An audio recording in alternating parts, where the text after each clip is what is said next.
सर्वात पहिल्यांदा प्रेस क्लबचे मी आभार मानतो की आज मीट द प्रेस करता या ठिकाणी मला आपण सगळ्यांनी निमंत्रित केलं आणि सर्व पत्रकार मित्रांचे मनापासून स्वागतही करतो, आभारही मानतो। खरं म्हणजे ज्यावेळी निकाल लागला त्याचवेळी प्रदीप दादांनी मला हे सांगितलं होतं की महाराष्ट्रातली पहिली मीट द प्रेस नागपूरलाच झाली पाहिजे, त्यामुळे मी इतर कुठेही मीट द प्रेस न करता पहिली नागपूरला करतोय। कारण आपल्या सगळ्यांचं घर नागपूर आहे, आपल्या सर्वांना नागपूरबद्दल एक वेगळं आकर्षण देखील आहे। मी आपल्या सर्वांचे याकरता देखील आभार मानतो की नुकत्याच झालेल्या विधानसभेच्या निवडणुकीमध्ये आपल्या सर्वांचं सहकार्य हे मोठ्या प्रमाणात आम्हाला लाभलं आणि त्यामुळेच लोकसभेमध्ये जो फेक नरेटिव्ह महाराष्ट्रामध्ये तयार करण्यात आला होता की ज्याचा मोठा फटका आम्हाला बसला, तो फेक नरेटिव्ह आम्ही ब्रेक करू शकलो आणि थेट जनतेपर्यंत पोहोचू शकलो, ज्यामुळे निश्चितपणे एक अत्यंत मोठा विजय महाराष्ट्राच्या आजपर्यंतच्या इतिहासातील कुठल्याही पक्षाला युतीला मिळालेला सर्वात मोठा विजय 237 जागा या महायुतीला या ठिकाणी प्राप्त झाल्या आणि भाजपलाही आपल्या राजकीय जीवनातला उच्चांक 132 जागा या ठिकाणी मिळवता आल्या आणि म्हणूनच एक अत्यंत डिसायसिव्ह अशा प्रकारचं मॅन्डेट हे जनतेने आम्हाला दिलेलं आहे। अर्थातच एवढं चांगलं मॅन्डेट मिळाल्यामुळे आमची जबाबदारी खूप मोठ्या प्रमाणात वाढली आहे। कारण कुठलंही मॅन्डेट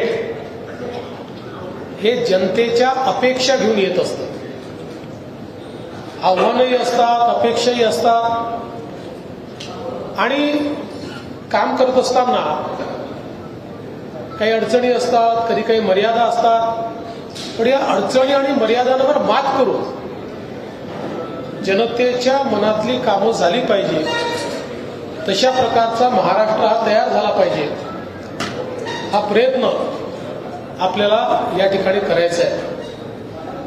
खरं म्हणजे पहिल्यांदा जेव्हा 2014 साली मी मुख्यमंत्री झालो होतो त्यावेळेस अनेक लोकांच्या मनात अनेक शंका होत्या। काही लोकांना वाटायचं की हा मंत्री पण राहिलेला नाही, मुख्यमंत्री म्हणून कसा काम करेल। काही लोकांना वाटायचं की अतिशय नवखं अशा प्रकारचं काम यांच्याकडे आलेलं आहे, त्यामुळे महाराष्ट्रात परफॉर्मन्स कसा असेल। तर विशेषतः पश्चिम महाराष्ट्रातल्या लोकांना असं वाटायचं की सातत्याने विदर्भावरच्या अन्यायावर बोलणारा व्यक्ती हा महाराष्ट्राचा मुख्यमंत्री झाल्यानंतर आपल्यावर अन्याय करेल का। पण माझ्या पहिल्या 5 वर्षाच्या कामामध्ये लोकांच्या लक्षात आलं की विदर्भामध्ये तर खूप काम केलंच आपण, मोठ्या प्रमाणात विदर्भाचा जो हक्क होता तो विदर्भाला मिळवून देण्याचा प्रयत्न केला, पण त्याच वेळी महाराष्ट्राच्या कुठल्याच भागावर अन्याय आपण होऊ दिला नाही। किंबहुना विदर्भामध्ये सिंचनाचे प्रकल्प इतक्या मोठ्या प्रमाणात केले, जवळजवळ 80 प्रकल्प पूर्ण केले आणि अनेक प्रकल्प आता पूर्णत्वापर्यंत आणले, पण त्याचवेळी वर्षानुवर्ष रखडलेले पश्चिम महाराष्ट्रातले, उत्तर महाराष्ट्रातले, मराठवाड्यातले, कोकणातले प्रकल्प देखील तेवढ्याच गतीनं आपण पुढे आणले, ते पूर्ण केले। इन्फ्रास्ट्रक्चरचं क्षेत्र असेल, उद्योगाचं क्षेत्र असेल, सगळ्या क्षेत्रामध्ये एक मोठी भरारी त्या 5 वर्षामध्ये आपण त्या ठिकाणी मारली आणि पुन्हा गेल्या 2.5 वर्षामध्ये राज्याचा उपमुख्यमंत्री म्हणून जी काही संधी मिळाली त्यातही विशेषतः ऊर्जा विभाग असेल, इरिगेशन विभाग असेल, होम असेल, गृहनिर्माण असेल, अशा अनेक खात्यांचं काम करताना ऊर्जा विभागामध्ये तर पुढच्या 25 वर्षाचा रोडमॅप ऊर्जा विभागाचा आपण तयार केलाय आणि पुढच्या 2 ते 3 वर्षात ही परिस्थिती येईल की पहिल्यांदा उद्योगासहित सगळ्या प्रकारचे इलेक्ट्रिसिटीचे दर हे आपण कमी करू शकतो अशा प्रकारची आज व्यवस्था ही ऊर्जा विभागामध्ये आपण उभी केलेली आहे। इरिगेशनमध्ये देखील आपल्याला कल्पना आहे की 6 नदीजोड प्रकल्पाची कामं आपण हातामध्ये घेतलेली आहेत। ही 6 नदीजोड प्रकल्पाची कामं महाराष्ट्राचं ट्रान्सफॉर्मेशन करणारी आहे। म्हणजे एकट्या विदर्भातलं नदीजोड प्रकल्पात 10 लाख एकराला आणि विदर्भातल्या 7 जिल्ह्यांना पूर्णपणे ट्रान्सफॉर्म करू शकेल अशी ज्याला जनरेशनल म्हणतात अशा प्रकारचे जे प्रोजेक्ट्स असतात हे जनरेशनल प्रोजेक्ट्स आहेत। असे प्रोजेक्ट्स हे सगळे आपण हातामध्ये घेतलेले आहेत। दादांनी गडचिरोलीचा उल्लेख केला, मी जो वारंवार बोलायचो आणि आता ते होताना दिसतंय की the next steel city of India is Gadchiroli, ते आज होताना आपल्याला पाहायला मिळत आहे। नक्षलवाद ऑल टाइम लो आहे। परवा देखील 2 मोठ्या केडरनी त्या ठिकाणी आत्मसमर्पण केलं आहे आणि आता डीपमध्ये ज्या भागात आपण कधी जात नव्हतो अशा भागामध्ये आपण जायला लागलो आहे। पुढच्या काळामध्ये एक प्रकारे निकराची लढाई ही संभावित आहे, ती होताना दिसते, पण त्यातून निश्चितपणे मोठ्या प्रमाणात गडचिरोलीसारखं क्षेत्र हे बदलण्याचं काम आपण करणार आहोत।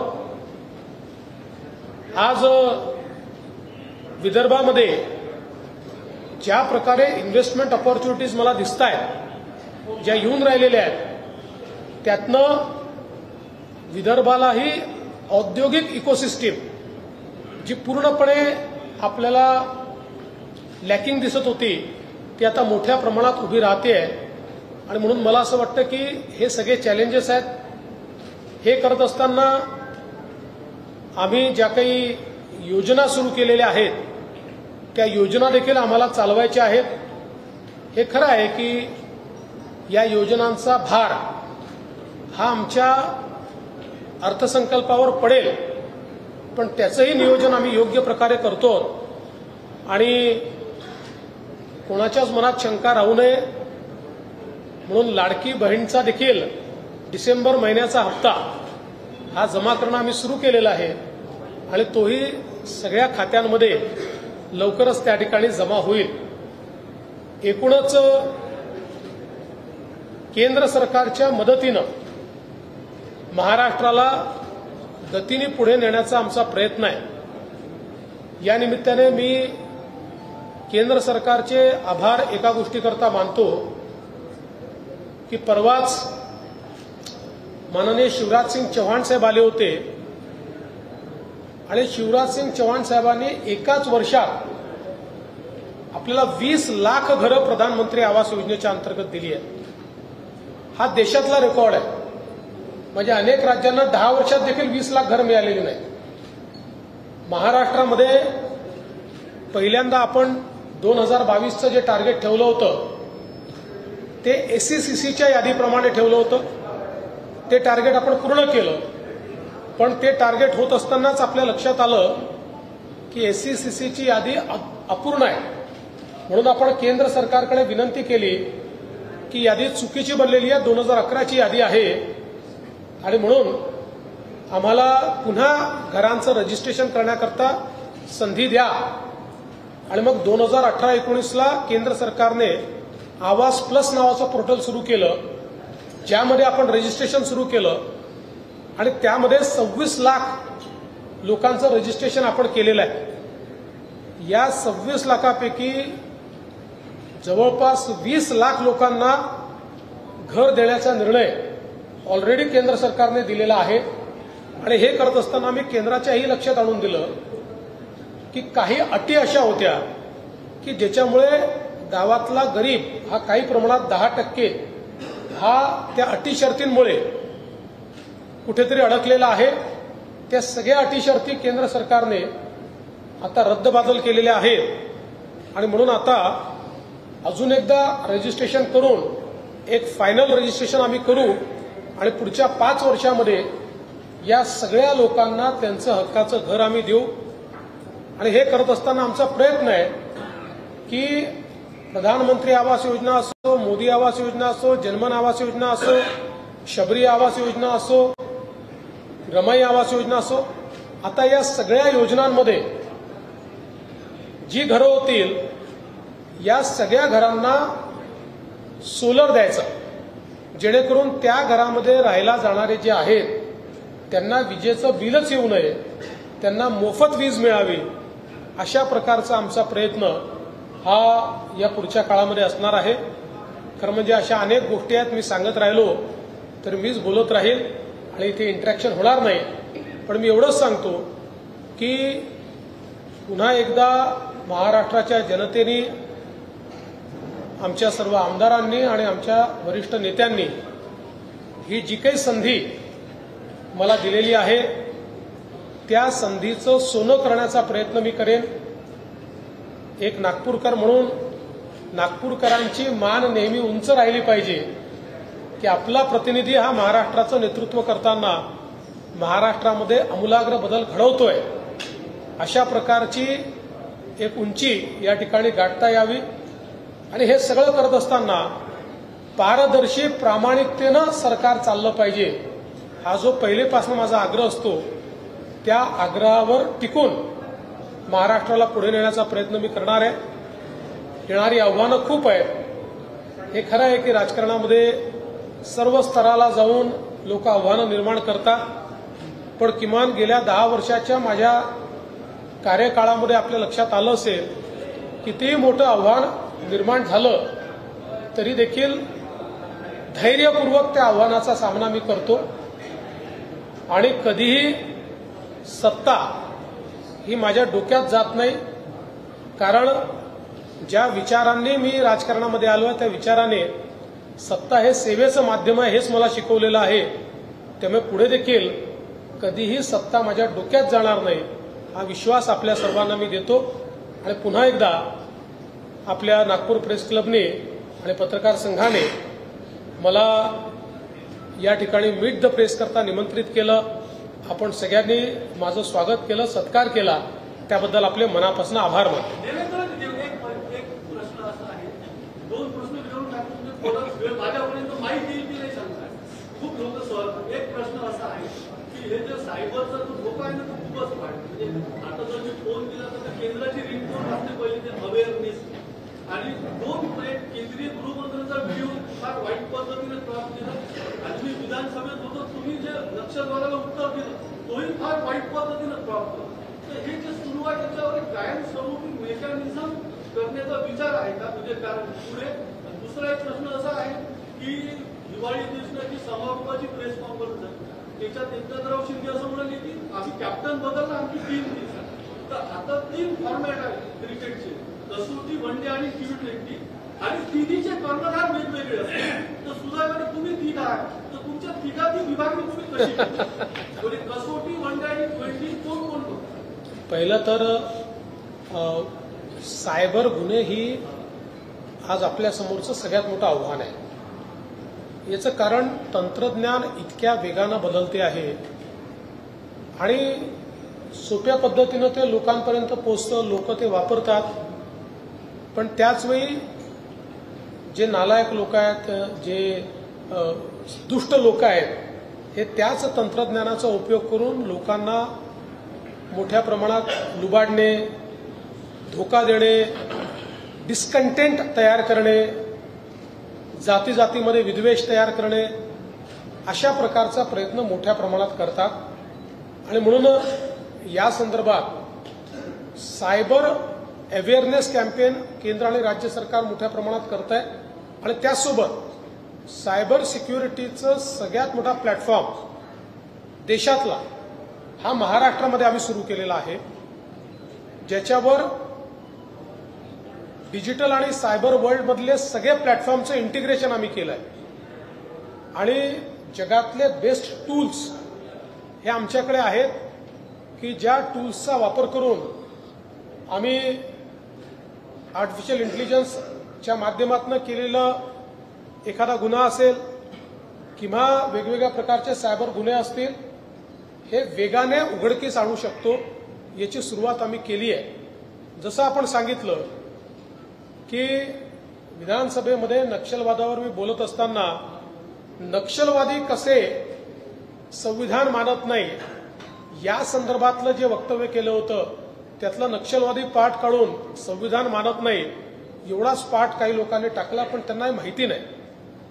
मी आज या निमित्ताने सगळ्यांना अवेअर करून देतो की आता अशा प्रकारे ज्यावेळेस आपण चुकीच्या पद्धतीनं एखादी गोष्ट एक्सवर टाकतो किंवा इंस्टाग्रामवर टाकतो किंवा फेसबुकवर टाकतो किंवा व्हॉट्सअपवर टाकतो, याचं 100% डिजिटल फुटप्रिंट आम्हाला शोधता येतं. 100%. म्हणजे जर एकाने टाकलं आणि 100 लोकांनी फॉरवर्ड केलं तर ते 100 लोक कोण हे देखील आता लगेच शोधून काढता येतं, कारण सगळ्या प्रकारचे जे फॉरवर्ड्स आहेत त्याची माहिती आपल्याला व्हॉट्सअपला मागता येते, त्यांच्याकडनं त्याची माहिती मिळते. आणि म्हणून माझी तर सर्वांना हात जोडून विनंती आहे, कारण या गुन्ह्यामध्ये नुसता गुन्हा करणाराच गुन्हेगार नाही आहे, तर अशा प्रकारच्या खोट्या गोष्टी फॉरवर्ड करणारे आपल्याकडे अनेकांना समजते आलं की कर फॉरवर्ड, असं नाही आहे. तेही विचारपूर्वक केलं पाहिजे, कारण ते फॉरवर्ड केल्याबरोबर सहगुन्हेगार आपण होतो. अशा प्रकारच्या खोट्या गोष्टी या लोकांनी फॉरवर्ड करू नये अशा प्रकारची विनंती या निमित्ताने मी करतो.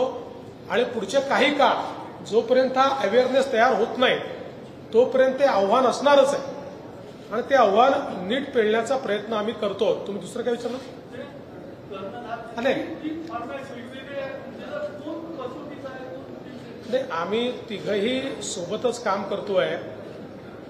2.5 वर्षाचा कार्यकाळ होता म्हणून वन डे मध्ये उतरलो आम्ही, पण आमच्या लक्षात आलं की वन डेत उतरून चालणार नाही म्हणून 2020ची मॅच खेळलो आणि तो विश्वचषक आम्ही जिंकलो. आता वन डे किंवा 2020 खेळण्याची आवश्यकता नाही आहे. हा टेस्ट मॅचचा फॉर्मॅट आहे, पण ही टेस्ट मॅच ड्रॉ होणारी टेस्ट मॅच नाही आहे, ही जिंकणारी टेस्ट मॅच असणार आहे.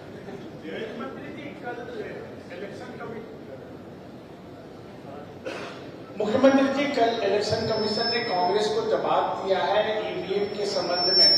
उनका कहना है कि ईवीएम के साथ छेड़खानी नहीं हो सकती और 1 घंटे में 76 लाख मतदान हो सकते हैं, क्योंकि एवरेज 1 लाख मतदान केंद्र थे तो 76 मतदान एक केंद्र में हो सकते हैं. दूसरा भी कांग्रेस ने आरोप लगाना शुरू किया. बंदी कर दीजिए उसको. बहुत सुनाई दे रहा है, बोलो. कांग्रेस का दूसरा आरोप है कि जब तक अमित शाह की माफी नहीं मांग लेते तब तक उनका आंदोलन जारी रहेगा. कल 27 तारीख को जय बापू जय भीम जय संविधान की रैली भी निकाल रहे हैं. दोनों को किस तरीके से आप देख रहे हैं?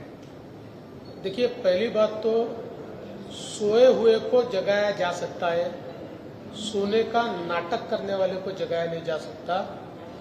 कांग्रेस पार्टी भली भांति जानती है कि ईवीएम ये टेम्पर प्रूफ है. आज तक जितने चैलेंज ईवीएम को टेम्पर करके दिखाइए इस प्रकार से इलेक्शन कमीशन ने दिए, न कांग्रेस पार्टी कुछ कर पाई न कोई व्यक्ति कुछ कर पाया. तो कांग्रेस की ये नीति रही है, चुनाव हारते हैं तो ईवीएम की बात करते हैं, जीतते हैं तो लोकतंत्र जीता ऐसा कहते हैं.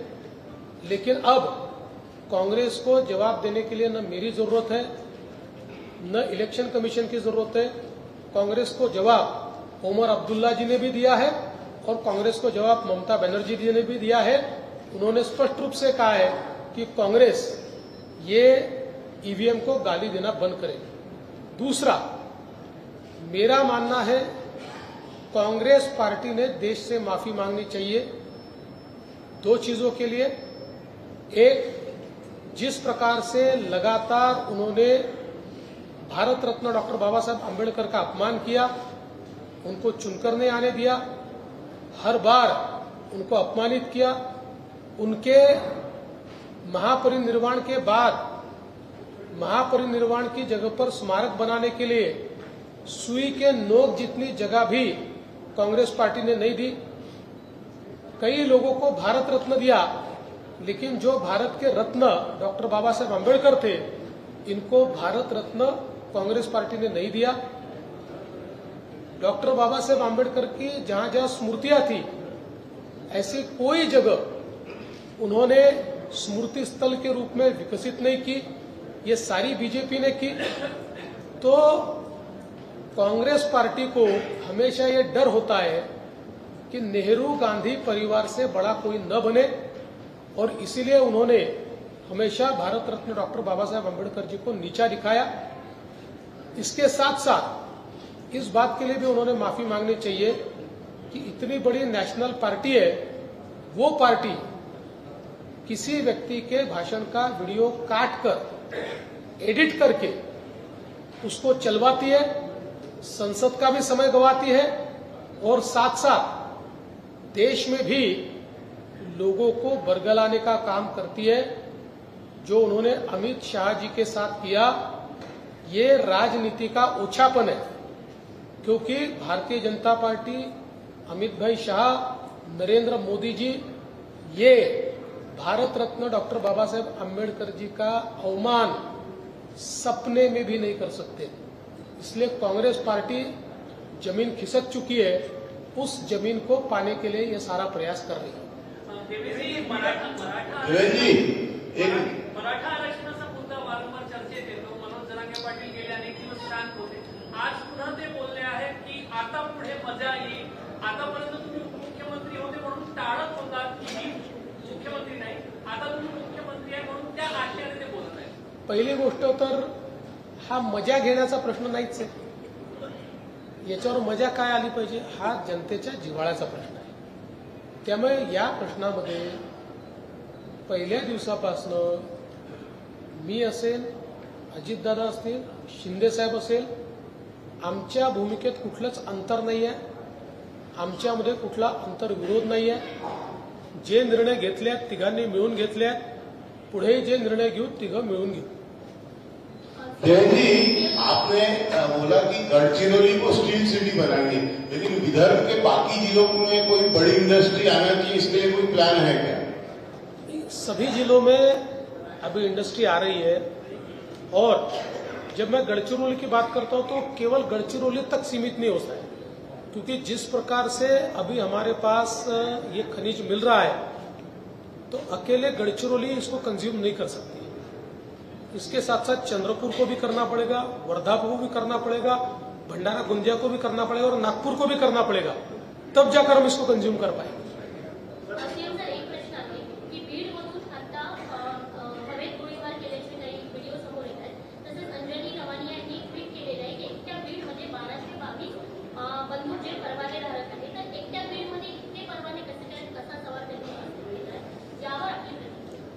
हे परवाने काही काल दिलेले तर नाही आहेत, वर्षानुवर्ष लोकांनी घेतलेले ते परवाने आहेत, ते योग्य प्रकारे दिले आहेत नाही दिले आहेत, या संदर्भात कुठली तक्रार असेल तर जरूर विचार करू आम्ही त्या संदर्भात। अनेक ठाकरेंनी एक पत्र लिहिलेलं आहे जे होल्डिंग्स सगळीकडे लागतात, त्याबाबत कुठेतरी धोरण करावं, एक आव्हान सुद्धा केलंय पत्रामध्ये आपल्याला। चांगली गोष्ट आहे, कारण हे खरंच आहे की माननीय उच्च न्यायालयाने देखील होर्डिंग्सच्या संदर्भात काही निर्देश दिलेले आहेत।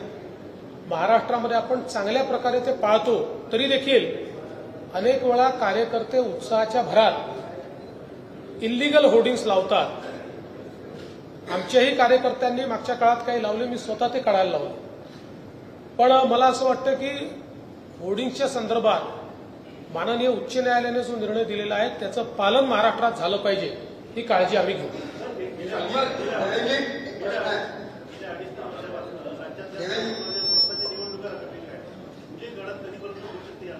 मला असं वाटतं की जानेवारीमध्ये त्या संदर्भात सुप्रीम कोर्टाने अंतिम सुनावणी ठेवलेली आहे. आम्ही पण सातत्याने सुप्रीम कोर्टाला अर्ज केलेला आहे.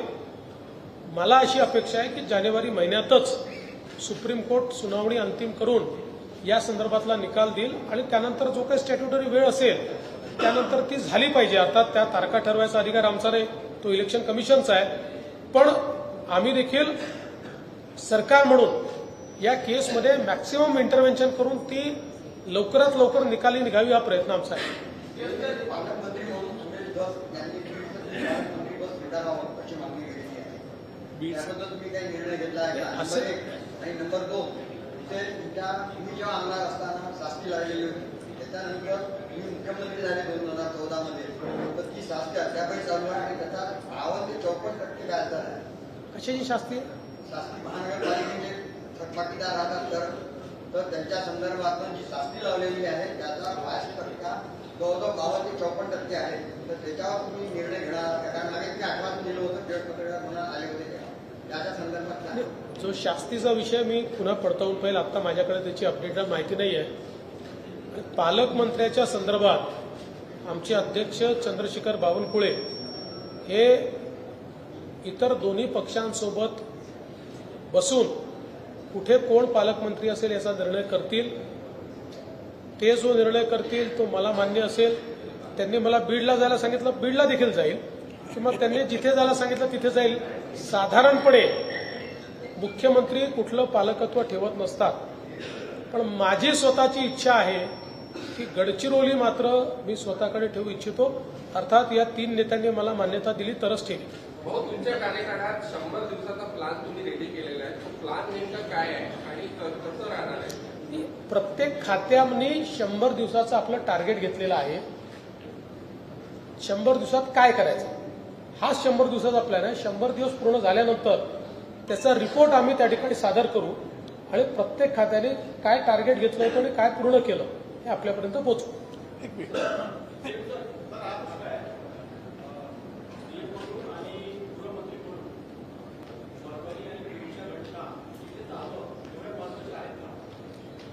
असं आहे की घटना फार महत्वाच्याच आहेत आणि म्हणूनच इथे अधिवेशन सुरू असताना मी स्वतः उपमुख्यमंत्री अजितदादा पवार यांना विनंती केली आणि अजितदादा पवार स्वतः त्या ठिकाणी गेले. आमचे सगळे मंत्री देखील त्या ठिकाणी गेले. घटना महत्वाच्या होत्या म्हणूनच त्या ठिकाणी गेले. मला असं वाटतं की एखाद्या घटनेचं महत्व हे कोण गेलंय यापेक्षा त्याला आपण काय रिस्पॉन्ड करतो या माध्यमातून होतं. प्रत्येक ठिकाणी मुख्यमंत्री पोचतातच असं नाही आहे, पण अजितदादांसारखे सिनियर मंत्री त्या ठिकाणी तेवढ्याकरताच आम्ही पाठवले होते. आणि माझं नेहमी मत असतं की अशा प्रकारच्या घटना घडल्यानंतर सेन्सिटिव्ह असतात, तिथे कोणी ना कोणी शासनातर्फे कोणी विरोधी पक्षातर्फे गेलं पाहिजे, पण त्याचं पर्यटन करू नये हा मात्र माझं नेहमी मत असतं. विरोधात आक्रमक होत आहेत. सोबतच त्या ठिकाणी म्हणजे बीड जिल्ह्याचं ते जे कंपॅरिझन आहे ते आता बिहार सोबत आणि एक गुन्हेगारी असलेला जिल्हा म्हणून करतायत. तर कुठेतरी असे घटना जेव्हा घडतात त्यावेळी अशा प्रकारच्या चर्चा होतात, पॅरलल्स ड्रॉ होतात. पण याचा अर्थ बीड जिल्ह्याला इतकंही बदनाम आपण करू नये. मात्र हे खरं आहे की गेल्या काही दिवसात तिथे घडलेल्या घटना या गंभीरच आहेत आणि आम्ही त्या गंभीरतेने घेतलेल्या आहेत. आणि अशा प्रकारच्या गुन्हेगारांवर जरब ही बसवल्याशिवाय आम्ही थांबणार नाही.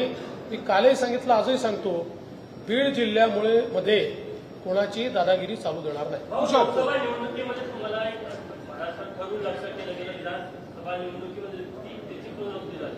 आता तुम्ही राज्याचे मुख्यमंत्री आहेत असं वाटतं ना तुम्हाला परत ती पुनरावृत्ती होऊ शकते? त्याकडे माइंडसेट केलेलं आहे. असं आहे की विरोधकांना जे करायचं आहे ते करतीलच.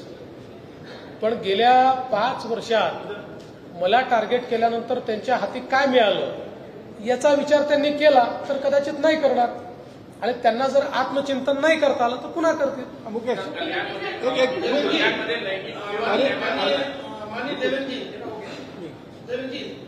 मैं माननीय जनसंपर्क मंत्री से सवाल पूछना चाहता हूँ कि हमारी जो प्रिंट की मीडिया की पॉलिसी है वो लगभग 4 दशक पुरानी है. दूसरा ये कि डिजिटल में भी हम लोगों को बहुत नई पॉलिसी की जरूरत है. क्योंकि इसमें एडवांसमेंट नहीं हुआ, तो हम ये जानना चाहेंगे क्या इस 5 वर्ष के दौरान आप पत्रकारों के लिए जनसंपर्क मंत्री के रूप में चेहरा दिखा पाएंगे? चेहरा तो रोज ही दिखाता हूँ, लेकिन आपने नहीं समझ रहा हूँ मैं बात को आपकी। आपने बहुत अच्छा सुझाव दिया है। एक नई पॉलिसी हम लोग निश्चित रूप से तैयार करेंगे। एक 1 मिनट। अरे कि एयरपोर्ट का तो अभी टेंडर अलॉट हो चुका है। जीएमआर बहुत तेजी से वहां पर काम शुरू कर रहा है और मिहान में आप देख रहे हैं लगातार निवेश आ रहा है और अभी आने वाले कुछ दिनों में और कुछ अच्छी अनाउंसमेंट मैं करूंगा। सर, हाँ। पेट्रोकेमिकल मुख्यमंत्री साहेब तुम्ही आता बोलताना म्हणाले की नागपूरकरांची माल उंच होईल, पारदर्शी कारभार राहील. नागपूरकरांना एकच मागणी आहे, ते आता 29 तारखेला पुन्हा चिपको आंदोलन करणार आहेत. कालच बेसा पिंपळामध्ये 3 किलोमीटरच्या रस्त्यासाठी 50 झाडे विना परवानगीने कापण्यात आली, त्याच्यात 25 हेक्टर. याशिवाय मालकापूरमध्ये पण आणि आपल्या जिल्हाधिकारीचं कार्यालय नवीन म्हणजे मोठ्या प्रमाणात झाडाची कत्तल होते. माहितीच्या अधिकारात मागितलं तर 3 परवानगी देण्यात आल्या, त्याच्यातच 1000 झाडांची परवानगी होती. गेल्या 2 वर्षात अशा 2000 परवानग्या देण्यात आल्या आहेत झाडे कापण्याची. लाखो झाडांची कत्तल झालेली आहे. त्यांची इतकीच मागणी आहे की कठोर कायदा होणार का, येणाऱ्या पिढीला आपण प्रदूषण मुक्त नागपूर देणार का? बघा, पहिल्यांदा तर अवैध झाडांची कत्तल कुठेही आम्ही मान्य करणार नाही, त्याच्यावर कडक कारवाईच केली जाईल. मात्र आपण ज्यावेळेस विकास करतो त्यावेळी अनेक वेळा बांधकामं करताना झाडं कापण्याची परमिशन द्यावी लागते.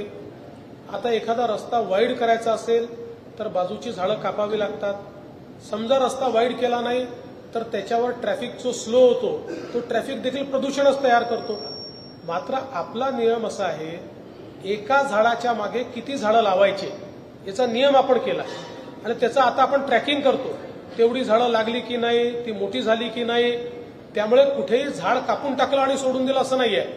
तर प्रदूषणाचं मिटिगेशन करण्याकरता आपल्याकडे नियम तयार केले आहेत, त्याचं काटेकोर पालन आपण करत असतो. कुठे बसला कुठेतरी विदर्भामध्ये शेतकऱ्यांचे प्रश्न आता या आणि बेरोजगारी खूप मोठ्या प्रमाणात आहे. बरेचसे पोरं पुणे मुंबईत जातात. शेतकऱ्यांचे MSBची शेअर सुसाईडसाठी झालं, त्याच्याबद्दल लॉकडाऊन प्लान्स असं आहे की MSPच्या संदर्भातली खरेदी ही अधिक सुलभ झाली पाहिजे असा आमचा प्रयत्न यापुढे असणार आहे.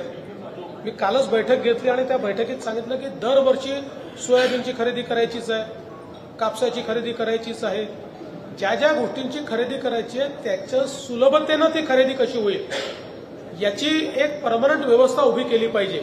तर त्या दृष्टीने ज्या राज्यांनी चांगली व्यवस्था केली आहे ती व्यवस्था पाहून आपल्याकडे त्या व्यवस्था कशा करता येतील आमचा प्रयत्न असणार. आता मोठ्या प्रमाणात आपल्याकडे निवेश येतोय, मोठ्या प्रमाणात इन्व्हेस्टमेंट येते आहे, त्याच्यामुळे निश्चित रोजगार निर्मिती होईल. मुख्यमंत्री साहेब, तुम्ही सर्वप्रथम तर मी तुमचं आभार मानेन आणि अभिनंदन सुद्धा करेन की तुम्ही महाराष्ट्राचे आणि विशेष करून आमच्या नागपूरकरांसाठी खूप गर्वाची गोष्ट आहे. एक सर, डिजिटल माध्यमांसाठी महाराष्ट्रातील संपूर्ण डिजिटल माध्यमांसाठी एक निकष तयार करावा अशी मागणी आहे सर, तर ते पूर्ण करावं का? निश्चितपणे चांगली मागणी आहे. मी मगाशी सांगितलं की आता माध्यमं खूप मोठ्या प्रमाणात बदललेली आहेत. सगळ्या माध्यमांची इन्क्लुझिव्ह पॉलिसी ही आम्ही निश्चितपणे तयार करू. सर एक प्रश्न असा होता की आपलं लोकसभेच्या निकालापासून आतापर्यंतचा जो प्रवास राहिला तुमचा आणि त्यानंतर 3 पार्टींचं युती, तर मला काय वाटतं की तुमच्या पुढचं या पुढच्या 5 वर्षात सर्वात मोठं आव्हान होतं? मला असं वाटतं की जसं मी पहिल्यांदा सांगितलं, अपेक्षा जेव्हा चांगलं मॅन्डेट मिळतं त्याच अपेक्षाही मोठ्या असतात. त्या अपेक्षा अनुरूप कारभार करणं हे एक मला असं वाटतं मोठं आव्हान आहे आणि त्या दृष्टीनेच आम्ही पुढचं जे प्लॅनिंग सगळं केलेलं आहे हे बॅलन्स्ड ग्रोथ आणि बॅलन्स्ड डेव्हलपमेंट, म्हणजे केवळ पायाभूत सुविधांचं क्षेत्र नाही तर सामाजिक क्षेत्र देखील, या दोन्ही क्षेत्रांमधला बॅलन्स साधून बॅलन्स डेव्हलपमेंट आणि बॅलन्स ग्रोथ कशी करता येईल असा आमचा प्रयत्न.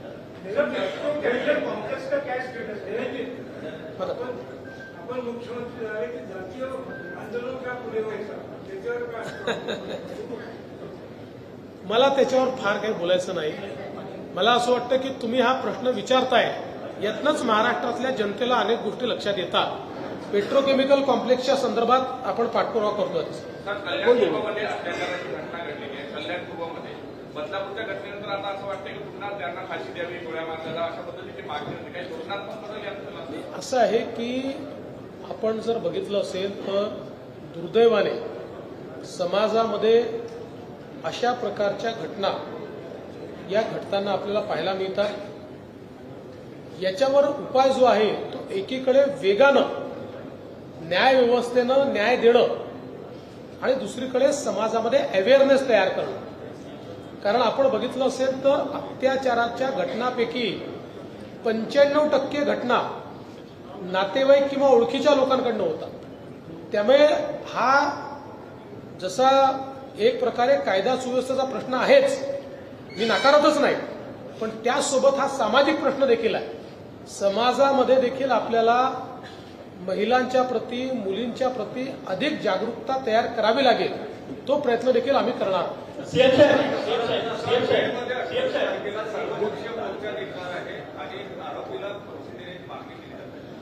आमचाही प्रयत्न असेल की ही केस फास्ट ट्रॅक कोर्टात चालावी आणि कठोरात कठोर शिक्षा मिळावी. सर हे सांगा, 3दा सीएम तुम्ही झाले महाराष्ट्रामध्ये, 3दा सीएम 4दा मुख्यमंत्री म्हणून फार कमी लोकांना लाभलं आहे. महाराष्ट्रात सध्या एक व्यक्ती आहे त्याला 4दा सीएम बनण्याचं सौभाग्य लाभलं. तुम्हाला लाभलं, तुम्हाला 3दा सीएम बनण्याचं सौभाग्य लाभलं आहे. त्यांचं राजकारण जे गट शाळा यांचं राजकारण आहे. तुमचं राजकारण वेगळ्या पद्धतीचं आहे. इन्फ्रा प्रोजेक्ट असतील. 3दा सीएम झाल्यावरती 4दा सीएम झाल्यावरती जबाबदारी जी आहे ती वाढत असते. देशभरातील ज्या लोकांना 3दा मुख्यमंत्रीपद मिळालं, 4दा मुख्यमंत्रीपद मिळालं, त्याची जबाबदारी वाढत असते. तुम्हाला 3दा मुख्यमंत्रीपद मिळालंय, तुमचं राजकारण आणि 4दा मुख्यमंत्रीपद राज्याला ज्यांना दिलं त्यांचं राजकारण काय वाटतं? दोघांची आपली स्टाईल आहे राजकारण करण्याची. मुळातच मी राजकारणीच नाही. मला काटशयाचं राजकारण करता येत नाही. मी आपल्या मार्गाने राजकारण करत जातो. माझ्या राजकारणाचा केंद्रबिंदू जो आहे तो सकारात्मकता आहे, पॉझिटिव्हिटी. सगळ्या क्षेत्रांमध्ये पॉझिटिव्हली काम करायचं, इंटरव्हेन्शन करायचं हा प्रयत्न माझा असतो. अनेकदा त्याच्यात अडथळे येतात, ते डिरेल होतं, पुन्हा आपल्याला ते मार्गावर आणावं लागतं. आणि शेवटी पहिल्यांदा मुख्यमंत्री झालो आणि आज झालो यातला एक महत्वाचा फरक काय असतो तर अनुभवातनं आपण शहाणे होत जातो. आपल्या चुका कमी होतात. चुका होत नाही असं नाही आहे. जो काम करेल तो चुका करेल, जो निर्णय घेईल तो निर्णय, जो निर्णयच करणार नाही तो चूक करणार नाही. मी या मताचा आहे की निर्णय केला पाहिजे आणि कधी कधी चुका झाल्या तर सुधारल्या पाहिजे. आपण चूक केली तर प्रांजळपणे तो निर्णय मागे देखील घेतला पाहिजे. घेतला, मी अनेक वेळा घेतला आहे. त्याच्यामुळे मला असं वाटतं की माझी काम करण्याची जी पद्धत आहे ही सकारात्मकतेनं पुढे जायचं. सीएम साहेब, भुजबळाचं पुनर्वसन जे आहे ते तुम्ही करणार की दादा करणार? मला असं वाटतं की आम्ही तिघही एकत्रितपणे या संदर्भातला निर्णय घेऊ. आणि भुजबळ साहेब हे एक अतिशय प्रमुख नेते आहेत. त्यांच्याबद्दल अजितदादा असतील, मी असेल किंवा शिंदेसाहेब असतील, कोणाच्या मनात दुमतच नाही. त्यामुळे त्याचा काय योग्य मार्ग काढायचा तो आम्ही काढू. धुळे, भिवंडी, चाकण आणि पुणे या जागेवर मोठ्या प्रमाणात पोलिसांच्या कारवाईतनं घुसखोर बाहेर काढण्यात आले. नागपुरातले जे हिंदुत्ववादी संघटना आहे त्यांनी आयजींना, सीपींना, कलेक्टरांना आणि मला वाटतं अधिवेशनाच्या वेळेस तुम्हाला सुद्धा भेट देऊन सांगितलं की नागपुरात बांगलादेश जो भाग आहे किंवा नाईक तलाव जो भाग आहे तिथे लुंगी घालणाऱ्या बांगलाभाषी लोकांची संख्या वाढली आहे. तर तो तपास होईल का या संदर्भात? जिथे कुठे घुसखोर असतील त्या घुसखोरांना काढणं हे आपलं राष्ट्रीय कर्तव्य आहे. ते निश्चितपणे केलं जाईल. सीएम साहेब, काल राज्य उत्पादन शुल्क विभागाची दादांनी बैठक घेतली. त्या बैठकीत 2 निर्देश दिले. एक तर ड्रायडेची संख्या कमी करायची आणि उत्पन्न वाढवायचं. याच्यावर आज सकाळी 9:30 वाजता झालेल्या पत्रकार परिषदेत काही लोकांचं म्हणणं आहे की लाडच्या बहिणीला एकीकडे हप्ता देताना तिच्या नवऱ्याला व्यसनी आणि आहारी बनवण्याचा सरकारचा प्रयत्न. मला असं वाटतं की सकाळी 9:30 वाजता जी प्रेस होते ती पण राज्य उत्पादन शुल्काशी संबंधित असल्यामुळे त्याच्यावर मी काही फार बोलणार नाही. मुख्यमंत्री सर, नागपूर शहरात कायदा आणि सुव्यवस्थेचा मोठा प्रश्न निर्माण झालेला आहे सर. कारण अधिवेशनाच्या काळात नागपुरात दुहेरी हत्याकांड झाला होता. पोलीस आयुक्त कार्यालयात शेकडोच्या संख्येने कंप्लेंट पेंडिंग आहे सर, त्याच्यावर कुठल्याच कारवाई होत नाही. 354 सारख्या गंभीर प्रकरणात पोलीस तर गुन्हा दाखल करत नाहीत. काय सांगा? मोठ्या प्रकरणात फक्त एसटीचे प्रकरण दाखल होत आहेत. अशा कुठल्या तक्रारी असतील तर त्या माझ्या नजरेस आणून द्या. पोलिसांना आपण पूर्ण सेन्सिटिव्ह केलं आहे, सेन्सिटाईज केलं आहे. पोलिसांनी कारवाई केलीच पाहिजे. आणि मी तर पोलिसांना सांगितलं की मी मुख्यमंत्री किंवा गृहमंत्री झालो की संपूर्ण महाराष्ट्राचं लक्ष नागपूरवर असतं. नागपूरला कसं बदनाम करता येईल असाही आमचे विरोधक प्रयत्न करतात. छोट्या घटनांना मोठं केलं जातं. जणू काही देशातले सगळे अपराध नागपुरातच आहेत असाही प्रयत्न केला जातो. पण त्याला तेवढ्याच ताकदीने आपण उत्तर देतो. मात्र आकडेवारीतनं उत्तर द्यायच्या ऐवजी आपल्या कृतीतनं ते उत्तर गेलं पाहिजे हे मी पोलिसांना सांगितलेलं आहे. आणि जे लोक नागपुरात राहतात त्यांना नागपूरचं सेफ्टी परसेप्शन काय आहे हे आपण स्वतः अनुभवतो. इतर कुठल्याही शहरापेक्षा नागपूरचं सेफ्टी परसेप्शन काय आहे हे आपण स्वतः अनुभवतो. त्यामुळे मी पुन्हा एकदा आमच्या विरोधकांना विनंती करणार आहे, विनाकारण नागपूरला बदनाम करण्याचा प्रयत्न करू नका. मुख्यमंत्री जी अयोध्या में राष्ट्र संसद बनाने की पहल की है, वो कब तक कंप्लीट हो जाएगा? और कुंभ मेले की भी आपको निमंत्रण मिला है, क्या आप डीसीएम और मंत्रिमंडल के साथ कुंभ में जाने वाले हैं? देखिए, जगह हमने अभी प्राप्त की है और जल्दी ही वहां पर काम भी शुरू करके जितने जल्द हो पाए हम लोग अयोध्या में महाराष्ट्र का सदन, हमारे जो राम भक्त यहाँ से जाते हैं उनकी सुविधा के लिए वहां पर हम तैयार कर रहे हैं. तो अगले 2 साल में उसको तैयार कर लेना चाहिए, ऐसा हमारा प्रयास होगा. 2 से 3 साल में वो हो जाएगा. ये लास्ट वन है,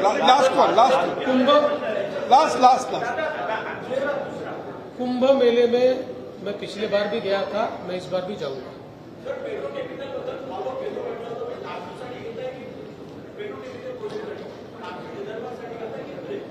नाही, विदर्भाकरताच आपण त्याचा हे तयार केलाय ना. नागपूर करताच आपण त्याचा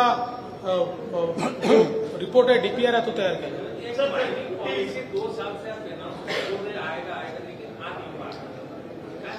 अभी लाएंगे उसको.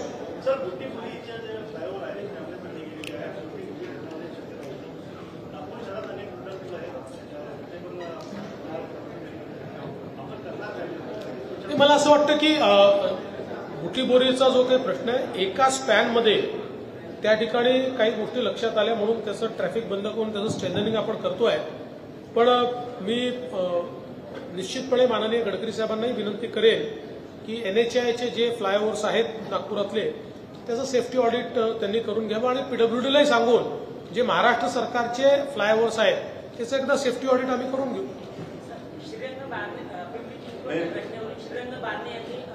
शेवटचा प्रश्न, कोणी जर हप्ते वसुली करत असेल तर त्याला घरी पाठवू.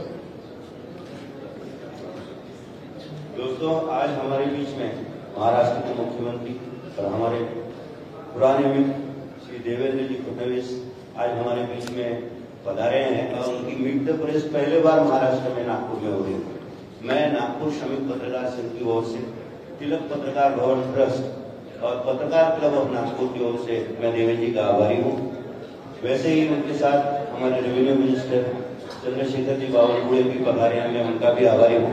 और मैं आप जितने वरिष्ठ पत्रकार यहाँ पे आए, आमदार, खासदार, मैं उनका भी आभारी हूँ.